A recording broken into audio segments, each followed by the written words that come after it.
వికసిత్ భారత్ లక్ష్య సాధన కోసం తాను 2047 వరకు 24 గంటల పాటు పనిచేసేలా దేవుడే తనను నియమించాడని విశ్వసిస్తున్నానని ప్రధానమంత్రి నరేంద్ర మోదీ వ్యాఖ్యానించారు. ప్రత్యేక కార్యసాధన కోసం భగవంతుడు తనను పంపించాడని భావిస్తున్నట్టు ఆయన చెప్పారు.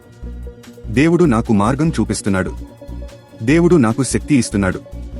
2047 నాటికి లక్ష్యాన్ని సాధిస్తానని నాకు పూర్తి విశ్వాసం ఉంది. దేవుడు నన్ను వెనక్కి పిలవబోడు. ప్రపంచంలో ఇక్కడ తప్ప మరెక్కడా నాకు చోటులేదని ప్రధాని మోదీ వ్యాఖ్యానించారు. ఓ జాతీయ ఛానెల్కు ఇచ్చిన ఇంటర్వ్యూలో ప్రధాని ఈ ఆసక్తికర వ్యాఖ్యలు చేశారు. ఈ ఎన్నికల్లో ఈసారి 400 సీట్లు అనే నినాదం బీజేపీది కాదని, ఇది ప్రజల నినాదమని అన్నారు. గత 5 ఏళ్ల కాలంలో పార్లమెంట్లో తమకు 400 సీట్ల సామర్థ్యం ఉందని, ఇతర పార్టీల నుంచి ఈ మేరకు తమకు మద్దతు లభించిందని పేర్కొన్నారు. 95% మార్కులు పొందిన విద్యార్థి సహజంగా మరింత ఎక్కువ టార్గెట్ ని నిర్దేశించుకుంటారని మోదీ సమర్థించుకున్నారు. ఇక ఎన్నికల సంఘం విశ్వసనీయత, పారదర్శకతపై కాంగ్రెస్, ఇతర విపక్షాలు చేస్తున్న విమర్శలపై ప్రధాని మోదీ ఘాటుగా స్పందించారు.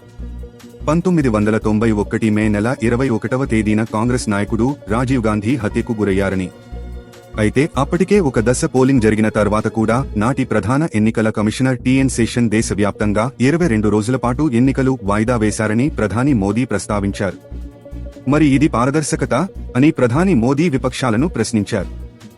సాధారణంగా అభ్యర్థి మరణిస్తే ఆ నియోజకవర్గంలో మాత్రమే ఎన్నికలను వాయిదా వేస్తారని, కానీ 1991లో దేశవ్యాప్తంగా ఎన్నికలను వాయిదా వేశారని మోదీ విమర్శించారు.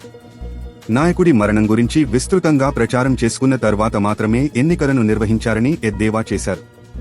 ఇక నాటి ప్రధాన ఎన్నికల కమిషనర్ టిఎన్ శేషన్ పదవీ విరమణ తర్వాత కాంగ్రెస్ టిక్కెట్పై గాంధీనగర్లో తమ పార్టీ అధ్యక్షుడైన ఎల్కే అద్వానీపై పోటీ చేశారని మోదీ దుయ్యబట్టారు.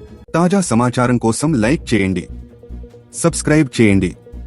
మీ సబ్స్క్రిప్షన్ మాకు ఎంతో విలువైంది.